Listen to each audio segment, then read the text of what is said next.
Welcome to Gentle January, your antidote to the aesthetically packaged self-acceptance that most of us have gotten used to in the new year. Today is not what I anticipated we were going to talk about.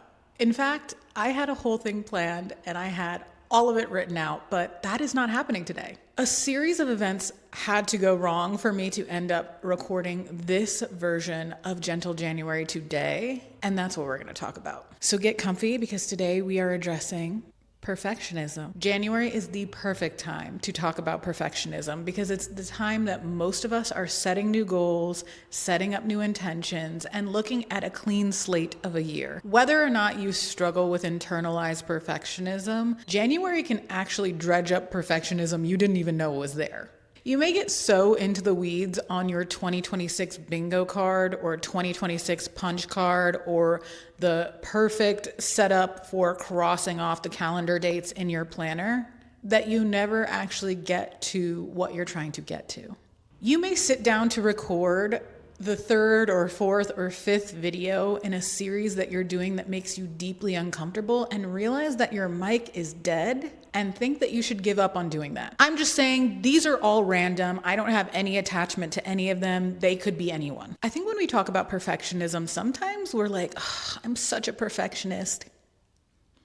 And we make it seem like it's a valuable quality. And while doing things the right way and doing things correctly or ways that feel good can be a valuable quality, it can also be something that becomes a big hindrance. Perfectionism can become a crutch. If we're constantly waiting for readiness, the right moment to do something, the perfect opportunity, that gives us an excuse to not do the thing at all. It's important to note that there is a deep connection between white supremacy culture and perfectionism. This doesn't come from nowhere, and it's not a surprise that many of us feel this way. In a society where we are constantly being pitted against what we did last year, what our neighbor did last year, and what we're supposed to do in the next 5 years, perfectionism seems like a common cope. And we are responsible for shifting the narrative around perfectionism.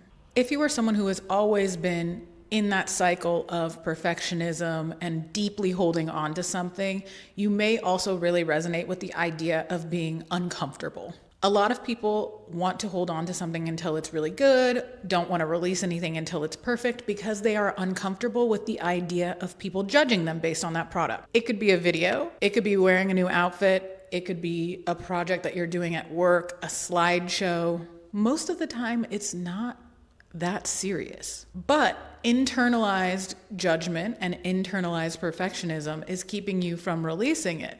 Most people in their natural state as human beings will do whatever they can to avoid discomfort. For the most part, I don't blame them. I personally don't like being uncomfortable, but it seems like my life's mission is to be uncomfortable as much as possible. And I'm going to be honest, so much of the growth I've experienced and so many of the best things that have ever happened to me in my life, the things that I am most proud of, came from me pushing past the things I was most uncomfortable with.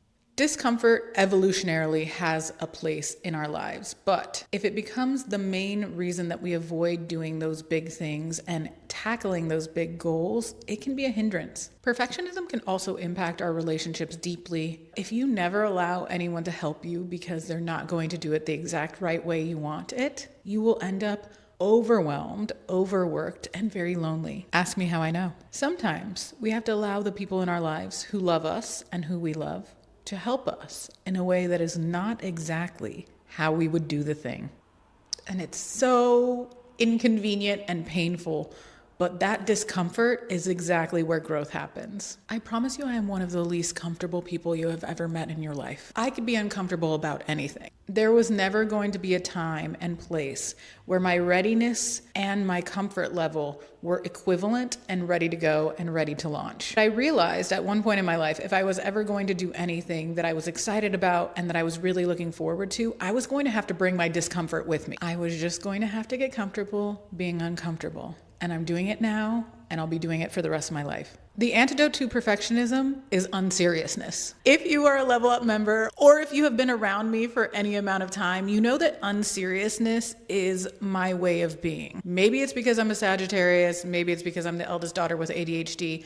I don't know what it is, but unseriousness is the antidote to overwhelming and crippling perfectionism. Embracing unseriousness can be a challenge for those people who have always lived a very serious life, but it doesn't have to start big. There are little ways that you could sprinkle in unseriousness in your life that will start a snowball effect and get a little bit bigger and a little more unserious, less serious, more serious. This is why I enjoy teaching fitness with a lot of variety and a lot of freedom. If you have ever come to any one of my classes, you have heard me talk about unseriousness. It is because I think fitness and movement is such an amazing gateway to unserious behavior. You're telling me that you signed up for a 45-minute class and you're expecting to do 100% and you want me to grade you and tell you you did it right?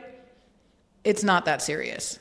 When people in my classes start taking variations, when they start taking modifications, when they listen to their body and take breaks, when I have not called for them, that is them leaning into their own intuition, their own self-acceptance, and their own unseriousness. And when you start being able to listen to that in one setting, it will translate to other settings in your life. So here's my challenge to you, dear reader or listener or watcher. What is something that you have been wanting to do, but you feel uncomfortable about? What is something that you are afraid to do because you think you're not going to be perfect at it? Today, for Gentle January, I'm asking you, maybe in your journal or maybe just in your head, to think about the things that make you uncomfortable, but make you really want to try something new.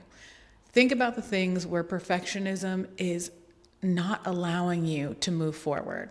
I'm just asking you to think about them. I'm not asking you to do anything about them. I'm asking you to examine those thoughts, examine those feelings, and hold on to them for just a second.